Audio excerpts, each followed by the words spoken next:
December 24న Balayya cinema release నిజమేనా? బాలయ్య బాబు గోపిచంద్ మలినేని కాంబినేషన్లో ఉన్న సినిమాపై భారీ అంచనాలైతే ఉన్నాయి. ముగింపు దశలో ఉన్న ఈ సినిమాను డిసెంబర్ 24న విడుదల చేస్తున్నట్లు ప్లాన్ చేస్తున్నారు మేకర్స్.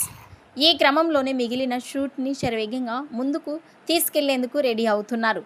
గాయం కారణంగా ప్రస్తుతం విశ్రాంతిలో ఉన్న బాలయ్య త్వరలో తిరిగి ఈ సినిమా సెట్స్లో జాయిన్ అవుతారు. ఇక ఈ సినిమాలో కాజల్ అగ్రవాల్ హీరోయిన్గా నటిస్తూ ఉంది. మంచు మనోజ్ కీలక పాత్ర పోషిస్తున్నారు. అన్నట్టు త్వరలో స్టార్ట్ కానున్న షెడ్యూల్లో సాంగ్తో పాటు ఓ యాక్షన్ సీన్ని కూడా షూట్ చేస్తారు. ఇక ఈ సినిమా అనౌన్స్మెంట్ పోస్టర్లో బాలయ్యను ఒక రాజుగా చూపించారు. బాలకృష్ణ దర్శకుడు గోపిచంద్ మలినేని కలయికలలో వచ్చిన వీరసింహారెడ్డి మంచి విజయాన్ని సాధించింది. ఆ సినిమా తర్వాత ఈ ఇద్దరు కలిసి చేస్తున్న రెండవ సినిమా ఇది. వృద్ధి సినిమాస్ పతాకంపై వెంకట సతీష్ కీలారు నిర్మిస్తున్నారు. ఈ వీడియోపై మీ అభిప్రాయాన్ని కామెంట్స్ రూపంలో తెలియజేయండి.